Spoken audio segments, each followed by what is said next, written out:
Salut les gars, aujourd'hui unboxing d'un DB8 SL Obitech V2, il me semble, de Kevin, qui a des petits soucis avec. C'est bizarre, hein. Alors, le DB8 SL, très compact, très léger, très solide. Ils ont fait une vidéo, ils ont dit que c'était incassable, mais faut pas exagérer quand même, c'est pas l'incassable, c'est, on va dire que c'est un des solides de la gamme Obitech. Tu vois, il encaisse quand même bien. Il est moche, c'est clair, mais il a une grande autonomie. L'ignoble radio Goul RC cheap pas cher qui a plein de problèmes. On espère qu'ils vont rapidement changer de fournisseur chez Obitech pour se trouver une autre radio. Parce qu'il y en a plein. D'ailleurs, il y a deux machines dans le carton. Manette voiture en pièces. C'est vrai que moi j'appelle ça une radio commande, télécommande, chacun son terme, et il y en a pour qui c'est la manette. Nous avons un petit mot. Alors avant d'attaquer, on va faire un petit mot DB8 SL, je tiens à préciser, qui est beau. Hein, franchement, c'est une belle caisse. Salut Mani, c'est Kevin comme convenu, je t'envoie mon joujou Obitech DB8 SL pour des raisons de problème. Problème de différentiel, si tu pouvais regarder les trois. Problème sur la direction, butée de direction. Problème de marche avant et arrière. Problème de paramétrage sur le contrôleur. Donc je pense que les trois problèmes électroniques sont liés. Oui, beaucoup de problèmes. Bon, ça va, c'est pas très grave, comme dit. Hein. Je pense que la majeure partie des trois problèmes sont liés, surtout à la radio. Et les diffs, bon, ça doit être de l'usure d'utilisation, machin normal. Hein. Ils sont partis sur la base du buggy, enfin leur 1/10 qu'ils ont déjà rallongé, et en plus il y a une cage dessus, il est donc plus lourd. Plus de stress sur la transmission était déjà faible pour la version normale. Mauvais choix de KV moteur. Mais c'est normal, ils sont jeunes et ils vont clairement, je pense, faire mieux sur la troisième version de ce DB8. Déjà, ils ont fait relativement vite pour passer à une version 2, ça c'est quelque chose qui me fait plaisir. Une remise en général, la machine serait top, je t'envoie deux voitures avec les radios moteurs et toute autre pièce, si tu pouvais en faire une potable avec les deux, ça serait top, car je souhaiterais la revendre propre également. Si tu veux me joindre, n'hésite pas, merci pour la chaîne, énorme ce que tu fais. Une petite collation pour toi, gaz. C'est pour ça que je rigolais. Mais avant de sortir la collation, moi je vais vous sortir la machine quand même. Voici le DB8 SL. Et les pauvres. Et là-dedans, il m'a laissé plein de bonbons. Je vous montre partout, il y en a en vrac dans tous les sens. Hein, on retourne dans le carton à un autre moment. Et un petit Kinder Bueno. Carte de prog matos, voilà, il y a du caron qui se balade. Du punu.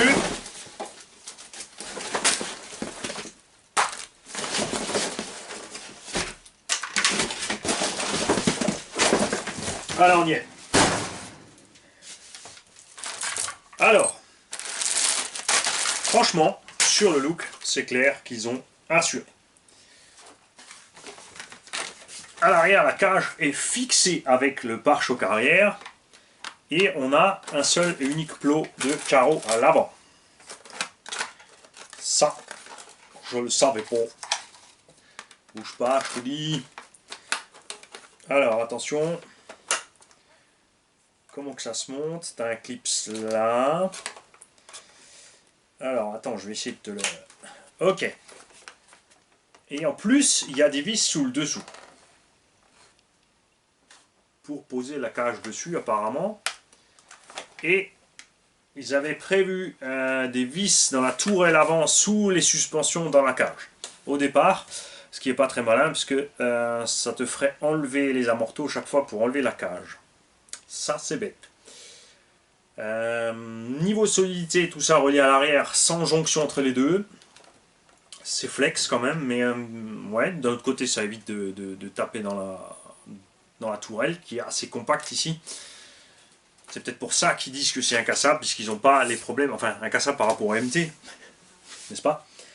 Suspension à l'arrière bien souple, à l'avant un peu plus ferme. Bon là ça rebondit un peu trop, Tu nous diras, Kevin, s'il est d'origine ou si tu as déjà modifié quelque chose.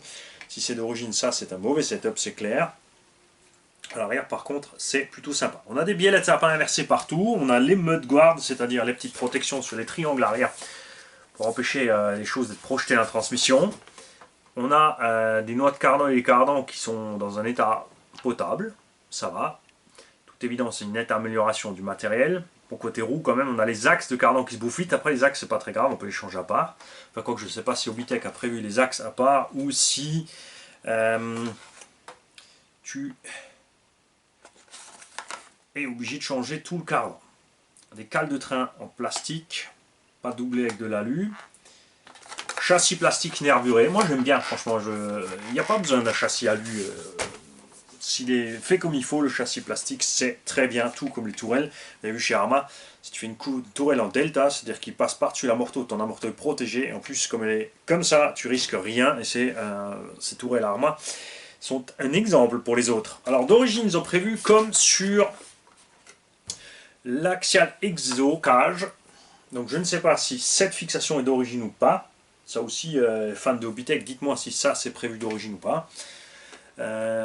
Si d'origine c'est vissé, ils ont fait donc une trappe latérale pour atteindre la batterie, ce qui est barbant, ennuyeux, et ça devient vite chiant à intervenir là-dessus.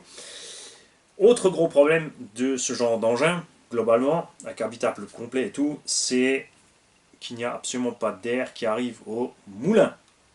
On sait déjà que l'électronique chauffe à mort en 3S avec un 4000 kV, enfin on va voir s'ils ont mis un 4000 là-dedans. Donc cette cage fermée, c'est pas forcément l'idéal. Il manque, si on avait une jonction à l'arrière sur la cage, je ne sais pas s'il y a une pièce en plus là derrière, si c'est Kevin qui a modifié ça comme ça. Sur le deuxième, ça se voit pas parce qu'il n'y a plus rien. Il est désossé, le pauvre petit. Alors, on compte sur toi, Kevin, pour nous tenir au courant. Les pneus d'origine ne sont pas de bonne qualité du tout. Après, ils sont durables. Il n'y a pas de mousse dedans. Ils ont un grip relativement moyen, ce qui n'est pas plus mal. Ça permet à l'engin de bien patiner à l'accélération, de ne pas trop stresser la transmission. Et ils sont relativement durs au point de vue des gommes, ce qui fait que pour un engin débutant, on a l'avantage qu'on n'a pas de carreau qui peut casser facilement. Et on a des pneumatiques qui tiennent le coup. Donc je dirais que c'est pas trop mal. Les amortos, quant à eux, sont bons. À l'intérieur, moteur fixé à l'arrière. Est-ce qu'il y a un diff central à l'arrière de ce machin? Négatif. Est-ce que c'est un slipper? Ah, vous allez me dire, mais il sait rien le mec, il s'est pas renseigné avant. Ben non, je me suis pas renseigné avant. Puisque c'est une machine qui ne m'intéresse pas à la base. On n'a pas de slipper dedans. Donc il faudra voir s'il y a... Est-ce qu'ils ont prévu un clutch drive ou quelque chose. Donc on a un 4x4 permanent. Donc encore plus de stress sur le moteur et la transmission. Je pense qu'un diff là-dedans était bienvenu. Et par contre, non, on a un excellent choix moteur de la part de Obitech. Le 2750 kV. Et ça a bien l'air d'être un 3660.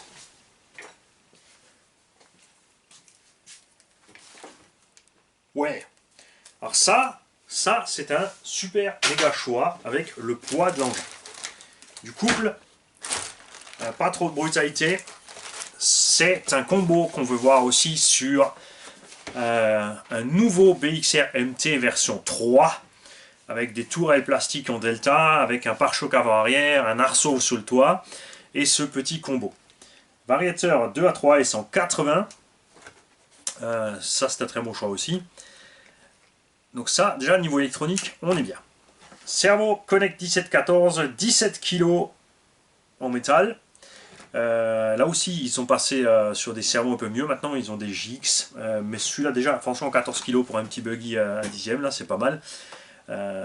Même si ça s'appelle le DB8, ça reste un 1 dixième. Ceci est la mécanique du buggy 1 dixième simplement rallongé. C'est typique, beaucoup de gens font ça, beaucoup de marques font ça sur les shortcuts ou autres. Mais ça, c'est pas mal.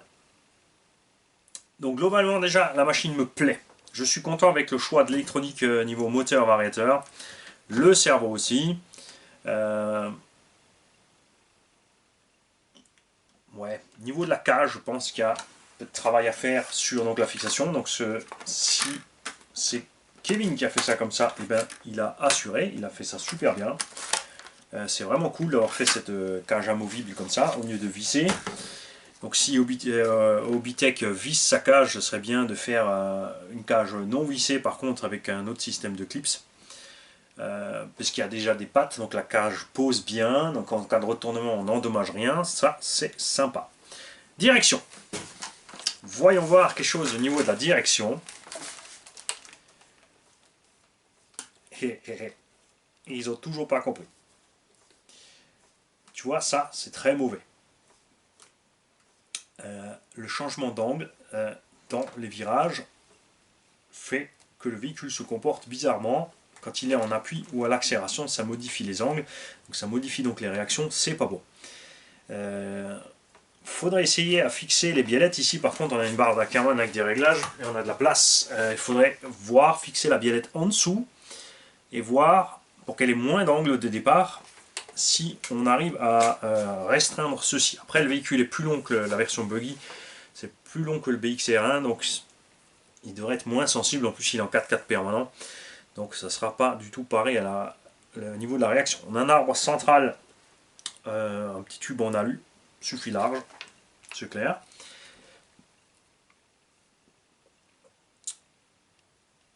Les rotules aussi ne souffrent pas d'un manque de matériel, ça a l'air bon. Ah!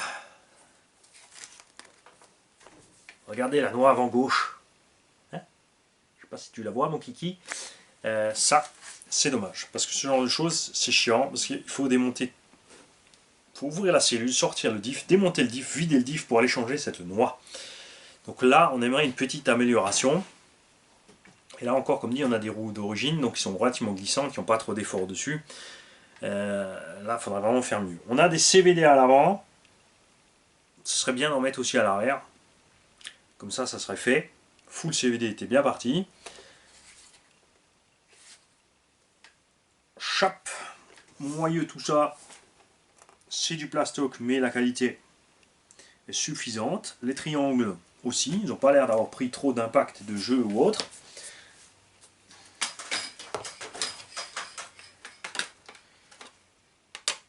Et c'est pour ça que Hobbytech a appelé cette machine chez eux l'incassable. Mais c'est pas l'incassable. Mais c'est déjà pas mal, franchement. On commence à arriver. Ah voilà, c'est Kinder Bueno extra plat. On commence quand même à arriver chez Hobbytech sur une bonne évolution, c'est la preuve hein, qu'il se bouge un petit peu. Ça serait juste sympa qu'il se bouge encore sur les réponses aux clients. Et moi je pense sérieusement qu'on va réussir à être content avec Hobbytech. Hein. On va pas les laisser tomber. On va continuer à leur mettre des pics puisque ça les aide. Non, je plaisante. Si je vous aimais pas, de toute façon, je parlerai pas de vous, je ferai pas de Hobbytech. Voilà. Moi, on en parle mieux c'est, même si c'est négatif. De toute façon, on leur fait de la pub. Mais je pense sérieusement qu'il y a de quoi faire. Il y a des bases. Et hop, voici un petit diff. Donc ces diffs sont tout à fait de la taille standard, ce qu'on trouve. C'est un peu plus petit que ce qu'il y a par exemple dans le Slash ou dans le Hobao 10SC, mais je dirais que c'est suffisant. C'est suffisant pour le poids de la machine. Il n'y a pas besoin d'en mettre de trop. Tout ce qu'il faudrait faire, Hobbytech, s'il vous plaît, faites-nous des noix plus épaisses. Tu vois, ton problème, Hobbytech, c'est l'épaisseur de cette pièce. Il faudrait qu'elle soit 2 fois plus grosse et que l'axe du cardan, bien sûr, soit aussi rallongé pour porter sur toute l'épaisseur de la matière. Ça paraît pas grand chose parce que là, on a tout juste 1 mm. Bon, on va pas dire le 2 mm, mais si on passait à 1,5, on changerait déjà énormément le point d'effort entre l'axe et la noix, puisque ce qui bouffe la noix, c'est le point de portée. Puisqu'on a ici un cylindre, on a donc un point de pression vraiment très étroit. On arrive justement sur un point et pas sur une surface.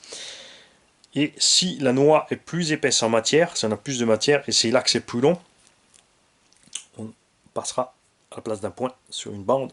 Tu vois ce que je veux dire? On augmente le point de contact et on diminue l'effort. Il faut parfois pas grand chose. Donc les Vario Connect sont du Hobby, les cerveaux des GX, enfin les plus récents, les anciens étaient des Power HD, a priori a fortiori, hein, ça y ressemblait fort. Et franchement je suis très très content du choix moteur qu'a fait Hobbytech sur cet engin. La carte de programmation, donc 5 fonctions. Et waouh! Alors attention, on a une carte de programmation qui est faite pour le 150 A et le 100 A, donc 4 et 6S, qui a 5 fonctions. La table pour le 60 qui a 5 fonctions. Et là, on a le SCT. Et le SCT, figurez-vous qu'en théorie, il a, donc c'est bien le 8BL80 SCT-VP, qui lui aurait théoriquement les 11 fonctions programmables. Alors ça, il faut qu'on teste. Après, il faut dire ce qu'il est. Je donne raison donc au speaker de Hobbytech qui dit que 5 fonctions ça suffit large. C'est totalement vrai. On n'a vraiment pas un grand besoin des autres fonctions. Alors, on va éviter de lui mettre une 6S sur la gueule. Hein. On va partir sur une petite 2S. Et on va checker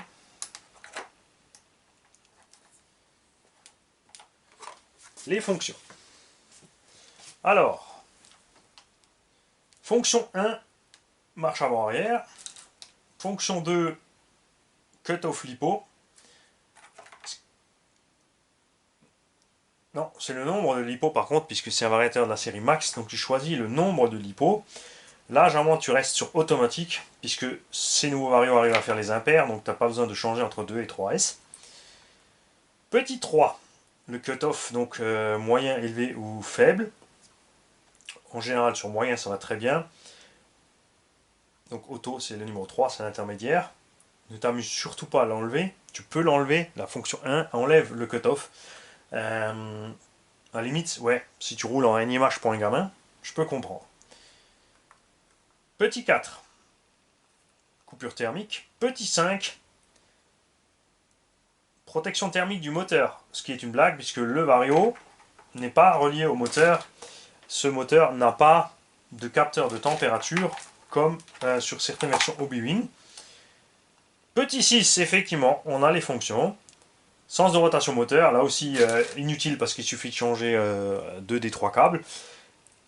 Après, moi aussi, je dois dire que je suis difficile à ce point-là. Quand j'ai des câbles de couleur et des connecteurs de la même couleur, j'aime bien que ce soit bleu-bleu, jaune-jaune, orange-orange. Là, c'est branché dans le moteur, donc tous les câbles pour être noirs, ça ne change rien. C'est vital par contre sur les moteurs à capteur. Petit 7, le voltage du bec peut être passé à 7,4 volts. Ce qu'on ne sait pas, c'est si le cerveau prend 7,4. Donc là, dans ce cas-là, tu n'essaies pas, tu vas absolument voir la notice de ton véhicule pour checker si le cerveau encaisse 7,4. Sinon, tu le fumes, c'est clair. Et sans compter que tu risques de fumer le récepteur aussi. Il faut être sûr aussi que le récepteur prenne 7,4. Donc là, il faut se méfier. Petit 8, la force de freinage maximum. Alors ça, c'est marrant, puisque là, elle est sur pas de frein. Pas de frein du tout. 6, c'est sans frein. Généralement, tu te mets sur 50%, ça suffit large. Qu'est-ce que c'est que ça? Alors, fonction 8, je louche pas les mecs, hein. Fonction 8, force de freinage maximum, elle est étagée de 1 à 6. Regarde bien. Incohérence du système. Donc il faudra voir si c'est bien la force de freinage. Là c'est louche. Hein. 9, marche arrière. 50% aussi c'est bon. Le 10, start mode sur 3, tu as de 1 à 5. C'est le punch de démarrage, c'est-à-dire la reprise, c'est la brutalité avec laquelle le véhicule part au moment où tu appuies les gaz. Et aussi la brutalité avec laquelle il reprend les gaz. Si tu lâches les gaz et le véhicule est en train de filer à 30-40, tu reprends. Si tu es sur 1, tu auras une reprise douce, c'est-à-dire que le moteur va monter doucement un tour, rattraper à la vitesse du véhicule et reprendre. Tu peux faire ça en piste en général pour éviter de drifter à gogo, ou de prendre des coups de raquette sortie de virage quand tu touches tes gaz. Et avec un engin comme ça, avec un buggy, tu restes sur 3. En MT, pour faire des figures, généralement on met le maximum. Mais ça, c'est pour permettre en l'air d'avoir une réaction très rapide gaz-frein. Mais c'est très brutal pour la batterie et la transmission. Donc à ne pas faire avec n'importe quel engin, surtout pas ce type d'engin. Et le petit 11, c'est le drag brake, c'est-à-dire que le frein automatique, beaucoup de gens en compétition utilisent ça, comme ils arrivent très vite et ils roulent fort. Dès qu'ils lâchent les gaz, le véhicule freine de lui-même, ils n'ont pas besoin de rajouter du frein eux-mêmes, sauf en situation d'urgence. Donc ça t'enlève déjà beaucoup de travail. Et c'est important à la vitesse où ils roulent les mecs en compète, je dirais même que c'est plus qu'utile. Parce que le temps que tu passes tes gaz freins, tu perds du temps, alors que là, ils ont juste à lâcher les gaz et à reprendre, et tout se passe bien. Et là, théoriquement, c'est fini. Ouais, on repasse sur le 1. Donc il y a juste une bizarrerie au niveau de la force de freinage. Alors, on fera le test quand le véhicule sera monté, si effectivement c'est bien la force de freinage décrite. Ce qui serait intéressant aussi de savoir si ce petit 2750 kV prend 4S. Ouais. Parce qu'en ce moment, ils sont en train de nous faire des moteurs 3100-3500 kV en 36, 60 et 65 qui montent jusqu'à 4S. À ce sujet aussi, souvenez-vous, j'ai monté un petit variateur chinois. Ça y est, j'ai oublié le nom. Sur Passobi, dans un des Rustlers pistes, d'un combo qui était censé être 4S. Donc moteur 3500 kV en 36-65 qui devait tourner en 4S. Avec un variateur 4S. Et ben, c'est pas un combo 4S. Quand tu branches 4S, il ne veut pas fonctionner le variateur. Le variateur est maxi 3S. Donc méfiez-vous. Est-ce que pourtant, c'était le site officiel sur Pass. Hein. Donc tu vois, ça c'est le genre de truc qu'il faut se méfier. Après 3S ça suffit large, en 3500 kV, de toute façon on a les performances du Vélinéon avec moins de chauffe puisque le moteur a plus de couple. Donc l'abonné est quand même super content, heureusement pour moi. Hein. Mais sachez-le, faites gaffe, ça colle pas. Quant à nous deux, Kevin, on se tient au courant, on va te soigner ce petit machin avec les deux, oui on va faire un seul. Alors, les diffs, bon le diff arrière ça a l'air d'aller déjà. Diff central aussi. La diff centrale. Ah bah oui, il y a un diff central. Voilà, je viens de me répondre tout seul. Bien joué, Mani. En tout cas, il est vachement compact. Parce que là, on voit pas que c'est un diff. Pourtant, c'est un diff. Alors, tes huiles sont très détendues, ce qui explique que tes noix de cardan sont pas trop endommagées. Ça, c'est bien.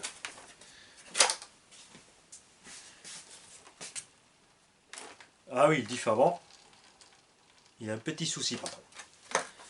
Et c'est le diff avant qui te cause donc des ennuis.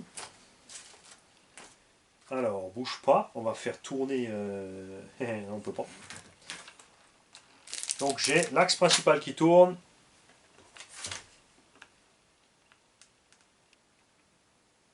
J'ai la noix qui tourne. Mais il se passe rien avec le diff avant. Il est entièrement libre. Donc, soit pignon d'attaque couronne éclaté à l'avant, soit le circlips qui a sauté, juste le pignon d'attaque qui a un souci. Parce qu'il est monté avec un circlips là-dessus sur un méplat, donc normalement il ne devrait pas tourner autour, soit à l'intérieur du diff, satellite planétaire. Harakiri. Et en plus j'avais la réponse, regarde dans le sachet. Là, il y a un diff central. Par contre, ça c'est Rinky. Hein. Ça, un diff central aussi petit que ça c'est pas super endurant. De toute façon, quand vous avez ce genre d'engin à 1 dixième, honnêtement, préférez rester en 2S. Le 3S c'est bien, mais on va arriver dans des tours minutes qui sont limites pour la méca et le machin. C'est bien si tu roules sur circuit, tu fais tes 10 petites minutes avisées et que tu roules en faisant gaffe. Mais sinon, non. Parce que nous, en bâche, le problème c'est qu'on roule souvent longtemps, on est parti 20-30 minutes, on enchaîne les packs. Et là, ce genre de petite mécanique, ça fume rapidement. C'est un peu dommage parce qu'il y avait la place. Je pense qu'il y a... Enfin, quoi que sur le corps de diff, tu me diras, c'est le même que là. Hein. Non, regarde. Tu vois, le corps du diff central est encore plus petit que le diff avant-arrière. On verra aussi si c'est du 2 ou du 4 satellite là-dedans. Et au central aussi.